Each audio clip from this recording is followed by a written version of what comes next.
Should I prioritize my 5-year-old sleep or my grown boyfriend's ride home?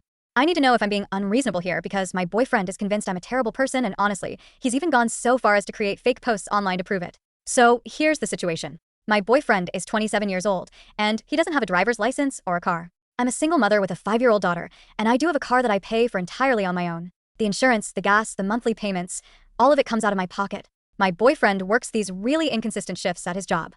Sometimes it's 8 to 4, sometimes 1 to 9, sometimes 4 to midnight. Because of these weird hours and the fact that he has no transportation, I usually end up picking him up from work. Most of the time, I'm able to make it work around my daughter's schedule. But this particular night was different. He was working the 1 to 9 shift, and it was the first snowfall of the year. I had just gotten my daughter settled into bed. She's 5, so bedtime is important, especially on school nights. She had school the next morning at 8, and if she doesn't get proper sleep, she's exhausted and cranky the entire next day. At 8:45, so about 15 minutes before he was supposed to get off work, he texted me asking for a ride home. I looked at my phone, and my heart just sank. My daughter had literally just fallen asleep maybe 10 or 15 minutes earlier. Anyone who has kids knows that once you finally get them down, you don't mess with it. Especially not on a school night. I texted him back explaining that I couldn't leave my daughter alone to come get him. I suggested he try reaching out to one of his friends for a ride, or if that didn't work out, he could take an Uber. I completely forgot to mention it at the time, but the buses were also still running at that hour. So he had options. He ended up deciding to walk home. It took him almost an hour, and when he finally got back around 9:45, he was soaking wet from the snow. I felt bad seeing him like that. I'm not heartless. He immediately went to put his wet clothes in the dryer, but the whole time he was furious with me.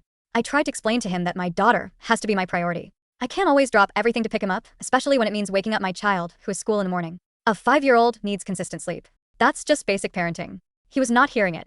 He started packing up some of his belongings and said he was leaving for the night. And here's where it gets really petty. On his way out, he grabbed my car keys and threw them in the garbage. Like, actually threw them in the trash can. The car that I pay for that he doesn't contribute to at all. I honestly think he should be saving money for Ubers or learning the bus routes if he needs reliable transportation. With my daughter being my main focus, I simply can't always be available to attend to his needs at a moment's notice. That's just the reality of dating someone who's a parent. But wait, it gets worse. After all of this, he actually went online and made a fake post about the exact same scenario. Except in his version, he flipped the genders and twisted the story. He wrote it from the perspective of a single father who supposedly let his girlfriend walk home in the snow. Obviously, that version got a ton of comments saying he would be the bad guy. And now he's using those responses as proof that I'm the terrible person in this situation. I'm sitting here wondering if I'm actually in the wrong. Should I have woken my sleeping child, bundled her up, put her in the car in her pajamas during a snowstorm, just so my adult boyfriend didn't have to find alternative transportation?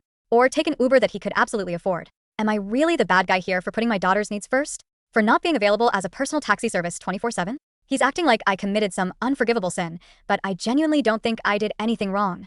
So I'm asking, am I the one in the wrong here? Because he's certainly making me feel like I am.